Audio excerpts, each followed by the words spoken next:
Good evening, everybody. Brian Neubert here from goldenblack.com, live on tape delay here at Bud Walton Arena here in Fayetteville, Arkansas. This is your first wrap video of the 2023-2024 Purdue basketball season. Out here to show you that I am very much still in preseason form. Thank you to the Purdue Union Club Hotel for your promotional support, as always. If there was a Purdue Union Club Hotel here in Arkansas, and I don't know why there isn't, that's where I'd be staying tonight. Thank you so much to them for their support, as always. We will dive right into it here to get this season off to a semi-coherent start. Purdue loses 81-77 in this exhibition game. A great cause, a great deal, a great event. This was, from an environmental perspective, from a competitive perspective, this was something like a Big Ten road game at the end of February or a second-round NCAA tournament game in the first week of March or the second week of March, whatever it might be. Really, really cool event. Really, really something that I think will benefit both of these teams to have been part of. These were two really good teams playing a hell of a basketball game, and both will be much better off because of it, I'm quite certain. That being said, Purdue will not lose a second of sleep tonight, having lost this game. The dirty little secret here is I think sometimes coaches would prefer their teams to get tweaked a little bit competitively in games like this as opposed to rolling over somebody and getting a big head. I don't think anybody expected Purdue to roll over Arkansas by any means, so that I didn't mean it that way. But the point is to get exposed and to get a list of things you need to get better at that have been tried by fire in a real competitive environment, and Purdue leaves Fayetteville with a robust list of things that have to get tightened up here, have to get improved, kind of things like that. That being said, Purdue is up 3 with 37 seconds to go, whatever it was, in regulation. Easily could have won this game. I think they were exposed a little bit defensively more than anything. Really, really had a hard time keeping the ball out of the paint. Really, really had some really, how many times can I say really? Their ball screen defense was just a sieve at times. There were some side ball screens that really gave up the baseline. There were some high ball screens that Louisville split Arkansas. I'm looking at all this red. I'm looking at a pig, not a cardinal. I don't know where I got Louisville. Anyway, Purdue's ball screen defense was not ideal. I think when you look at the points in the paint, I think Arkansas got like 34, but also Purdue gave up the baseline so much that there was a lot of drive and kick stuff that really compromised Purdue. They got to get better at just staying in front of the basketball, helping one another, kind of things like that. And there are clearly some systematic breakdowns here, but also breakdowns in terms of guys just staying in front of the basketball. Arkansas got to its spots way too consistently, I should say, sometimes way too casually. This is going to be an overly negative video because the nature of this, again, is to get exposed and really underscore what went wrong so that you can improve on it. So that's kind of what I'm harping on. Don't think here I'm sitting here telling you that Purdue's not going to win another game this year. But from a defensive perspective, Purdue's got to be a lot better than this. From an offensive perspective, Purdue simply has to do a better job taking care of the basketball. There's no way around that. They had 20 turnovers. The last one you can strike from the record. It was just a throwaway statistic at the end. Braden Smith has the ball with like 2 seconds to go. There's nothing Purdue can do. It gets knocked away from them, something like that. But 19 turnovers essentially is way too many turnovers. Now this was I don't want to say expected, but the way Arkansas defends, as physical as they are, as aggressive as they are, this is the hardest playing defense Purdue might see all season. I think the Big Ten has changed a little bit the last few years in that regard, but Purdue probably will not see anything like this again anytime soon.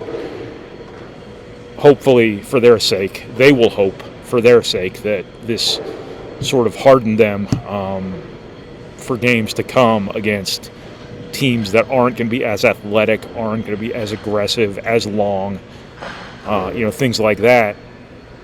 4 games you're actually going to prepare for.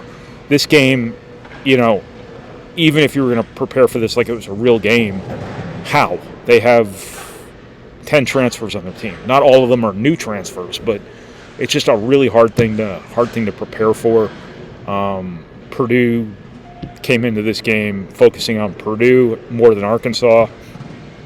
Its biggest takeaway from this is you've got to take care of the basketball, and it's everybody. It's Braden Smith. I mean, he was obviously under a lot of duress with what Arkansas was trying to do.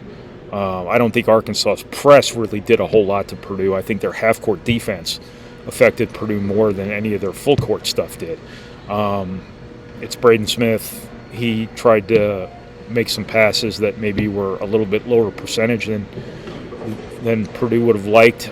It's Trey Kaufman-Wren. I thought that the game got a little fast, got a little athletic for him. I think he's more of a traditional Big Ten sort of half-court player than he is somebody who's going to thrive in a game like this. They gave him real problems. I think he had 4 turnovers. Braden Smith had 7. Again, that last one, just throw it out. But it was pretty much everybody. I think Lance Jones has to settle in a little bit here with this new team, both offensively and from a defensive perspective. I think he's got to keep growing into what Purdue's asking of him. He wasn't. When I talk about guys who needed to contain the dribble out in space, he was certainly one of the guys who will, get back to campus, watch film, and see that there were some compromised moments there on the wing where his guy got past him too. And they just need to be tighter defensively. They need to be tighter with the basketball offensively. If this game counted, you wouldn't really be thrilled about what you saw from a shooting perspective. I know the final numbers balanced out a little bit. They got up to somewhere north of average, maybe. But at one point between the first and second halves, Purdue missed 13 straight threes. And, again, the percentage is one thing, but it's just the bottoming out periods that I always say that, do you want, when you have a final percentage, do you want that percentage to be backloaded, or do you want it to be consistently spread out throughout a game? I would argue if you're going to shoot 40%, you want it 40% all across the board, because that is going to prevent opponents from making runs. And you saw in the first half when Purdue couldn't make a shot, that's when Arkansas built a little bit of a cushion that Purdue, obviously, to its credit, ended up rallying back from. But I don't think Purdue shot the ball the way it's capable of. That's not a new thing. At some point in time, teams that look on paper like they're pretty good shooting teams have to prove it, or else you are what your numbers say you are. But I also don't want to really put a whole lot of emphasis on this, especially in the context of the fact that Purdue missed 13 straight threes at one point and still had a 3-point lead with 37 seconds to go. So this wasn't the way last season ended in terms of it was the thing that got you beat. Turnovers got Purdue beat more than anything. So, I could sit here and talk all day. Everything's so new here, but I'm not going to do that. Purdue's got to be better than this, obviously, and that's the whole point of a game like this is, again, to underscore what needs to be better and to get back to work and make it better. There will be games like this in terms of caliber of competition starting in Hawaii, but I don't know if there's going to be anything like the combination of this environment and the way this Arkansas team really guarded you and the athletic advantages they had all across the board. That's kind of the thing for Purdue is like they're number 3 in the country, whatever it was, and this still isn't the most athletic team in college basketball. And one or two guys getting mixed in here and there is not going to change that. It's You look at Arkansas, and this is SEC athleticism, this is SEC length combined with a defensive mentality that really, really knocked Purdue out of a lot of what it wanted to do here today. Really kind of was a perfect preseason test. You could not have scripted this any better in terms of how Purdue can benefit from this sort of thing. The game, the environment, the opponent, and yes, the outcome. I know everybody wants Purdue to win everything they do, and that's completely understandable. Dirty little secret here is I don't think Purdue at all is bothered by the fact that they didn't win this game.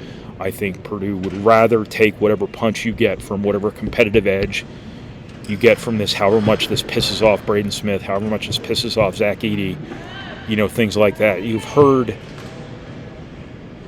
Purdue's coach talk for years about keeping teams on edge, that being a big challenge. That is an even bigger challenge when you are really good. And you can take things for granted if you want. That's a good way to get beat. But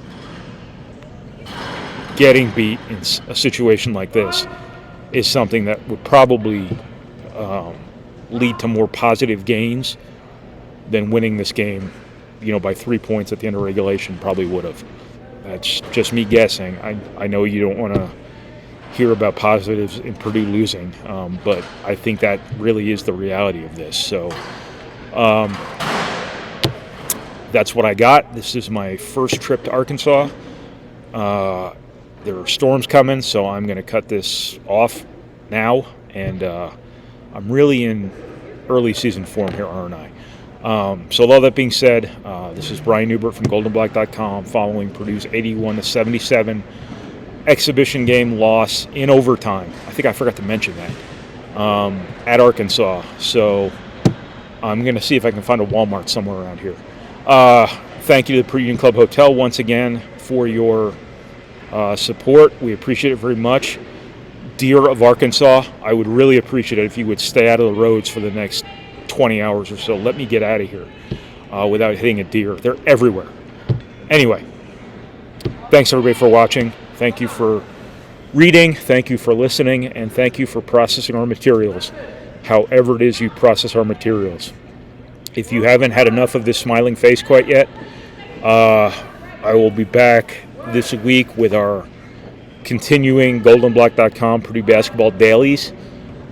So stay tuned for that, and stay tuned throughout the rest of the evening for more coverage here from Fayetteville, Arkansas. So thanks a lot, everybody.